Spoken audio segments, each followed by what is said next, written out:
Your Excellency, Haile Mariam Desalegn, Prime Minister of Federal Republic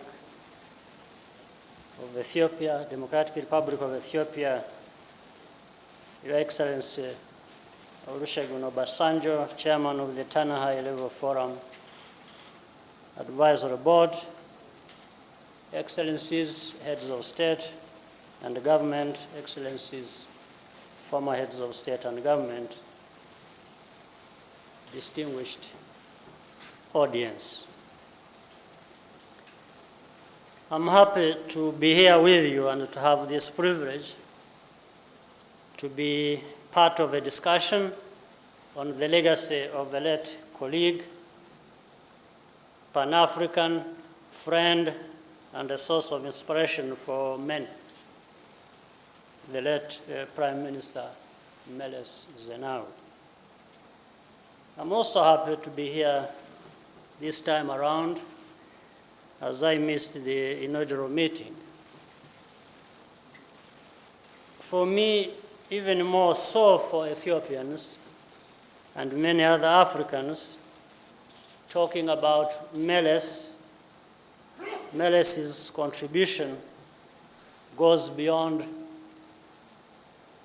the boundaries of Ethiopia and encompasses the whole continent of Africa and beyond.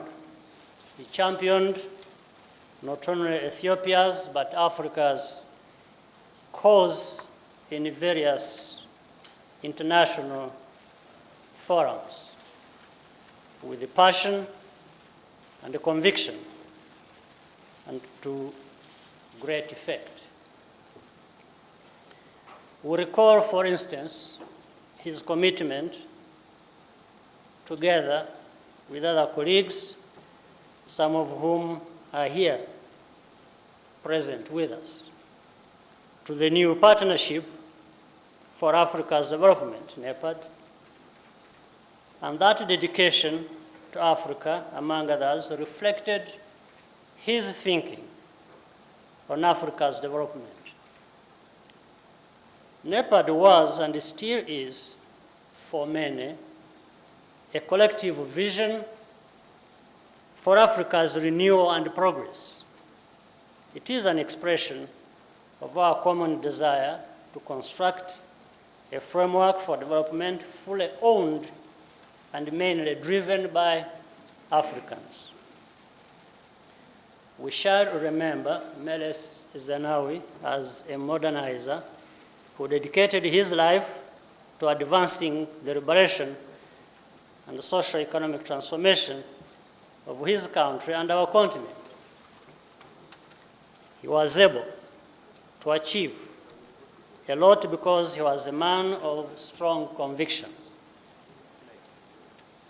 That strength derived from his ability to subject issues and situations to thorough study and analysis, from which he was then able to chart a clear path to development based on domestic realities and homegrown solutions. On the strength of that analysis, he challenged and rejected conventional development models where they were not suitable. Today, as during his life, Meles Zenawi is associated with the concept of a developmental democratic state, which he articulated as the most appropriate vehicle for development at our current level of economic evolution.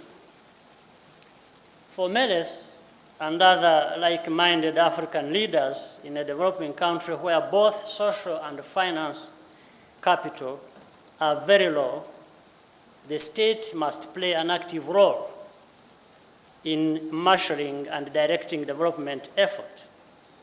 It has to intervene in sourcing and directing investment to where it will have the greatest impact. It is the only institution with the ability to build the physical and social infrastructure needed for the desired transformation of the country. The state has the mandate and should empower its people, especially rural communities, to participate fully in the country's political and economic activities. In so doing, solutions to national challenges are understood and owned by the people and become more effective and sustainable. We have indeed experienced how this partnership with the people builds confidence for further achievements. This is the essence of people-centered, inclusive governance that Meles espoused and which many others in Africa would practice. Equally, it is only the state that has the ability to mobilize international backing, both public and private, to support domestic choices and solutions to national challenges. Let me state, however, that this does not exclude working with others. It only means that the state has the primary responsibility and that cooperation is built on a meaningful partnership that recognize national choices. Actual practice in a number of our countries has shown that it is an efficient state that is able to drive the development effort. Success for this requires continuous building of its institutions that can guarantee efficient performance, stability, and continuity of policies. Meles had the intellectual ability to formulate and argue the case for a developmental democratic state, historical proof of its success elsewhere in the world, and the boldness to push it through. And so, for instance, he was able to institute land reforms to rationalize land use, increase agricultural production, and raise levels of food security and empower rural populations and transform their economy as we know it. Similarly, education has been able to play a transformational role through expansion, both in the terms of infrastructure and access. Perhaps the most visible area of growth has been in infrastructure development. Dams have been built for generating electricity, so crucial for industrialization and improved living standards. Roads within the country, as well as linking Ethiopia to neighboring countries, have been built, and a thriving construction industry exists. However, he did not conceive or even prescribe the concept of a developmental state as the model for all nations, for he knew only too well that none fits all situations. Nor is there ever a consensus about any one answer to an issue like this. Solutions are contextual.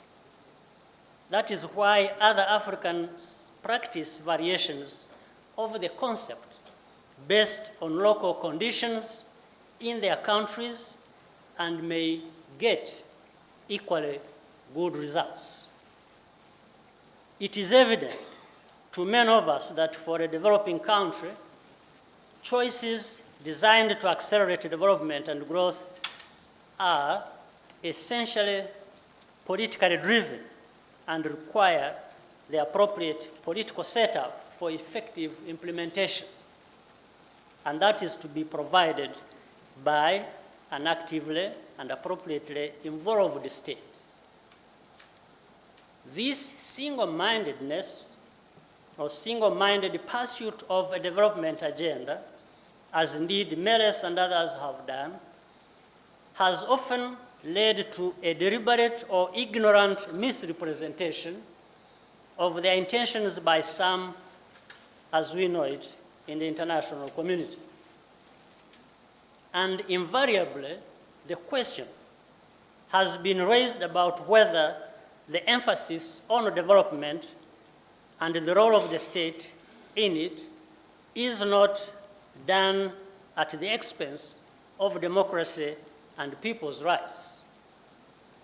For those who share Meles's approach to development, there cannot be any contribution or contradiction, rather, between the two. There's no contradiction. They are actually mutually reinforcing. Sustainable socio-economic development gives rise to greater democracy, and political rights can best be exercised and enjoyed in a climate of growing prosperity and improved quality of life. In any event, Meles believed, and other African leaders have a similar view, that democracy is built and grows and makes sense if it creates conditions for stability, continuity of policies, freedom, and the protection of gains that have already been made. Genuine democracy can never be equated to election cycles only, as he emphasized. It has to do with the popular engagement of ordinary citizens in making and implementing choices that affect their lives. So true. Successful governance systems are those that organically grow from local realities and reflect and respond to specific experiences. They do not have to be measured against arbitrary external standards, but can relate to them. And in any case, those who disagree or who disagree with that or criticize our development and governance options do not provide any suitable or better alternatives. All they do is repeat abstract concepts like freedom and democracy, as if doing that alone would improve the human conditions. Yet for us, the evidence of results from our choices is the most significant thing. I believe you have all seen how recent events in some parts of Africa have vindicated this view of democracy and development. We have witnessed the collapse of what had been touted as economic and democratic models we should follow on our continent, largely because they paid more attention to forms and symbols and ignored the substance. At the same time, we have seen the resilience of Ethiopia and other countries that have built their governance systems on the aspirations and the participation of their people. Excellencies, in the quest for rapid socio-economic transformation, it often becomes necessary to take tough, even unpopular decisions that work and stick to them. Meles did and held to them despite strong opposition. And for doing what was right, being true to his vision, values, and principles, he earned the wrath of some, but more significantly, the admiration of many. And as so often happens in such circumstances, he was vilified and called all sorts of names. But he stayed the course, and soon the results of his choices were too obvious to ignore. Ironically, it seems earning such names is a measure of the success of one's policies. Only a man of unusual courage, strong conviction, uncompromising integrity, and selflessness could put the widespread criticism in its proper place and focus on meeting the needs of his people. It needed a person of remarkable powers of persuasion and the ability to articulate his position passionately, logically, and clearly to convince his compatriots, other Africans, and even others from further afield that his policies were correct. Meles was such a man and was able to drive the transformation of Ethiopia and become the inspiration of many young Africans across the continent. Ethiopia today and during his life has attained a level of development and self-reliance not achieved before. The subject of this forum was close to Meles' heart, and it is indeed fitting that a conference on security should be held in Ethiopia. He recognized from the outset that no country could prosper in peace and security when all around it was turmoil. The security of all was essential to the stability and prosperity of all. And because of this, Meles spared no effort to mediate where there was a dispute or to intervene militarily when that was the only option. Today, this region is increasingly more peaceful, permitting its people to lead better and more dignified lives. Across Africa, social and economic progress is going on at a level and pace we have not experienced before. Africa's voice can no longer be ignored. Rwandans in particular have a special bond with the late Meles Zenawi and the people of Ethiopia, forged by shared values, ideals, solidarity, and a path to sustainable prosperity. We will always remember with gratitude his insistence for the formation of a panel of eminent persons to investigate the genocide in Rwanda. Excellencies, distinguished ladies and gentlemen, the vision of prosperity and unity the late Meles Zenawi had for his country and our continent, his dedication, commitment, and personal sacrifice to its realization and the policies he adopted to bring it about, all these are his legacy. The most fitting tribute we can pay him is to make Africa stronger, wealthier, and an equal player on the world stage. And that we shall achieve if we are prepared to defend our right to make our own choices, deal with our own issues, and stand up to all forms of injustice, whatever their origin. I thank you for your kind attention.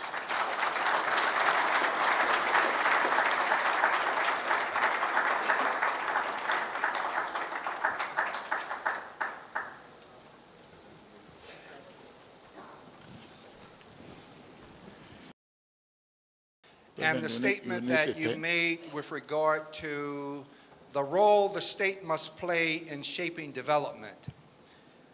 At what point do you perceive the state transitioning to a greater participatory role of private development in the development of the state? Or do you see that there will always be a cooperative relationship between the state and private industry? Thank you. First of all, there is no fixed date that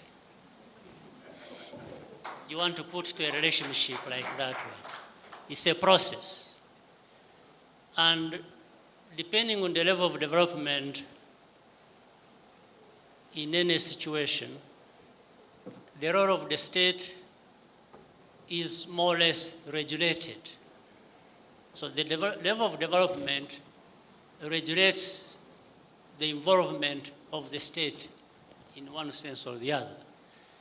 So to speak, that relationship will affect one another, whether it is private industry or the state, to the extent that the state knows at what time or will be dictated to by the developments in the private industry as to what pace will this state and its involvement move. So there is that going on at every other time, and the levels of involvement will keep changing depending on the development as it takes place. So really there is not a situation of black and white. It's a kind of marriage, it's a kind of relationship, and you don't want to look at it as either too cozy or too antagonistic. It is all aimed at what do you want to ultimately achieve. This is what dictates the kind of level of relationship or the nuances in that relationship.